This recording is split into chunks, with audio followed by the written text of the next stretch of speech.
Oi pessoal, meu nome é Leandro, eu sou professor de metalurgia dos não ferrosos e eu vou dar uma aula sobre metalurgia do chumbo, tá bom? Primeiro eu queria falar aqui dos assuntos que vão ser abordados nessa aula, né? Lembrando para vocês, metalurgia dos não ferrosos trata de metalurgia extrativa, tá? Como se obter metal através dos minérios do respectivo metal, tá? Então aqui no caso a gente vai estudar como obter chumbo através do minério de chumbo, que no caso o principal minério de chumbo é a galena, tá? Aqui eu vou falar rapidamente dos tópicos da aula de hoje, tá? Então, primeiramente eu vou falar um pouco das propriedades do chumbo, né? O que faz o chumbo um metal singular e utilizado pelo ser humano, né? Depois um pouco sobre o beneficiamento dos minérios de chumbo para a obtenção do nosso concentrado rico no minério de chumbo, que depois vai passar por métodos de extração, né? E os métodos de extração, que são os métodos com os quais são feitos os processos para obtenção de chumbo metálico através dos minérios. Tá? E por fim, os métodos de refino, onde eu vou ter ali algumas estratégias para me livrar das impurezas do material, do bullion de chumbo, no caso, que é a liga de chumbo impura obtida através do método de extração. E aí, por fim, as aplicações do chumbo, onde que ele é utilizado no nosso dia a dia, tá bom? Bom, falar um pouquinho aqui das propriedades do chumbo, tá?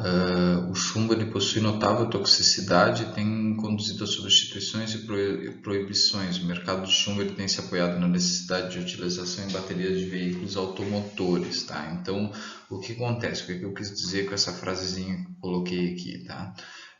O chumbo, ele, quando a gente entra em contato com chumbo, seja com metal ou de alguma forma o chumbo entra na nossa corrente sanguínea, ele é extremamente tóxico ao ser humano. Dessa forma, ele tem sido eliminado, as aplicações dele têm sido eliminadas progressivamente. Então, a gente tem cada vez menos uso para o chumbo, porque boa parte dos usos do chumbo foi proibida em virtude de danificar a saúde das pessoas. Tá? Entretanto, existe uma aplicação do chumbo que ela tão cedo assim, aparentemente ela não vai ser substituída, que é o uso em bateria de veículos automotores. Tá? Então, embora boa parte das aplicações do chumbo tenham sido eliminadas ou diminuídas ou restringidas ou pior ainda proibidas, tá? Embora isso tenha ocorrido, o consumo de chumbo continua crescendo a taxas muito baixas. Por quê? Porque o consumo de veículos também cresce, cresce ao mesmo tempo, entendeu? Então, o consumo de veículos crescendo acaba demandando mais chumbo na produção das baterias desses veículos, então isso acaba compensando aquele efeito causado pela não utilização do chumbo em outras aplicações. Tá? Em relação às propriedades, o chumbo ele tem um baixo ponto de fusão, a 327 graus o chumbo está fundido. Tá? Ele tem alta densidade, então ele tem uma densidade de 11,34, é uma das mais altas entre os metais que a gente vai estudar, tá? Só perdendo para o ouro e para a prata, ficando bastante próximo do cobre, né? É um pouco mais alto no caso do que a do cobre. Tem uma baixa dureza e uma alta maleabilidade, então o chumbo é muito mole, tá? E ele tem um retículo cristalino de cúbico de faces centradas. Tá? E ele pode ser facilmente trabalhado por laminação e extrusão. Tá? Isso é consequência da alta maleabilidade dele. Tá? E ele tem uma razoável ductibilidade, então ele pode ser alongado até um apreciável tamanho. Tá? E depois ele acaba rompendo. Tá bom? Bom, então, do mesmo jeito que para os outros metais, a gente começa aqui falando um pouquinho do beneficiamento, tá? A galena é o principal minério de chumbo, é um sulfeto de chumbo, tá? Que tem, teoricamente, 86,6% em chumbo, tá? Se for um minério totalmente puro em galena, o caso que não acontece na vida real, né? Então, o minério ROM, normalmente rico em galena, ele passa por etapas de diminuição de tamanho, tá? Entre as etapas de diminuição de tamanho grosseiro que compreendem britagem e peneiramento, onde no peneiramento eu utilizo o peneiramento para garantir a eficiência da britagem, então o que está muito grosseiro eu acabo rebritando para que eu atinja um tamanho necessário. Entre essa etapa e a etapa de moagem fina, eu faço uma separação de meio denso. Por quê? Porque o rejeito acaba sendo mais leve. A galena tem uma densidade alta, tá? Já o rejeito, que os minerais que acompanham a galena, eles têm uma densidade mais baixa. Então ali, entre a moagem grosseira e a moagem fina, eu faço um processo para dar uma desbastada na quantidade de mineral de ganga, tá? Então aqui eu faço uma separação de meio denso. Vocês já devem ter visto em beneficiamento de minérios o que é uma separação de meio denso, uma separação gravítica, né, que se utiliza da diferença de densidade, e aí depois eu vou para um processo mais de uma moagem fina, que é uma moagem seguida de classificação, onde os grosseiros são remoídos até atingir o tamanho de partícula adequado para uma flotação, tá?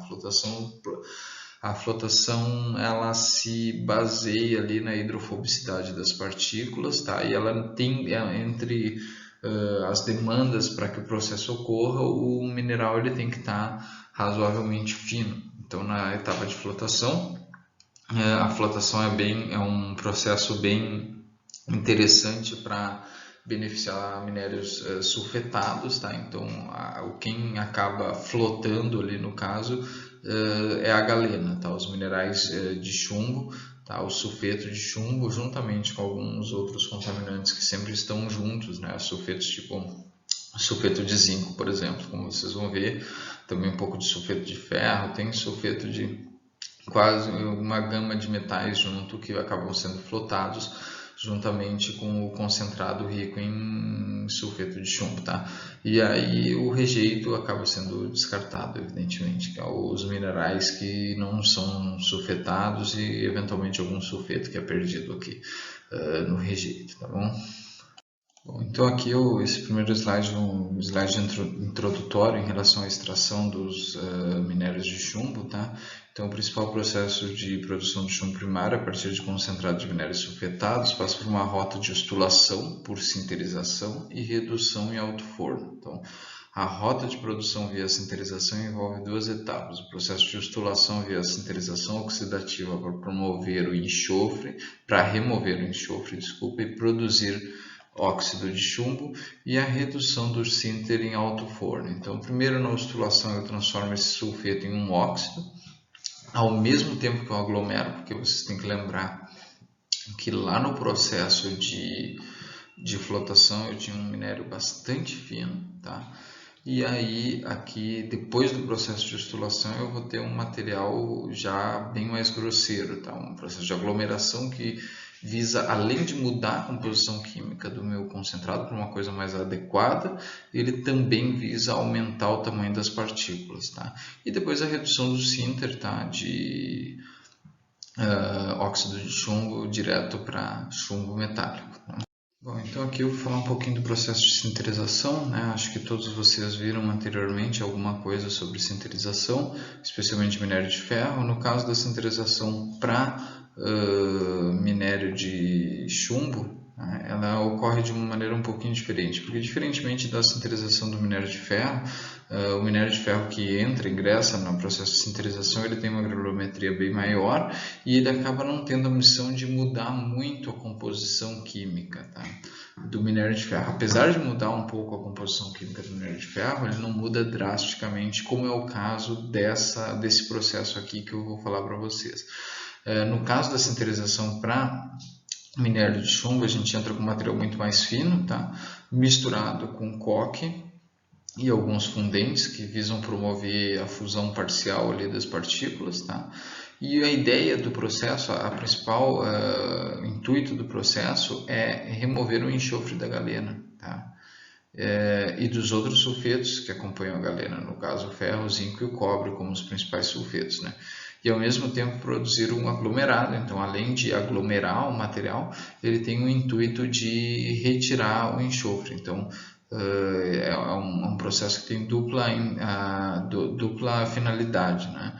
ao mesmo tempo que produziram com resistência mecânica e porosidade combinadas para a subsequente redução no alto forno. Bom, a redução no alto forno, ela é necessário o contato entre o óxido de chumbo com o CO ascendente, né, o gás monóxido de carbono, que vai promover a redução do óxido de chumbo, tá?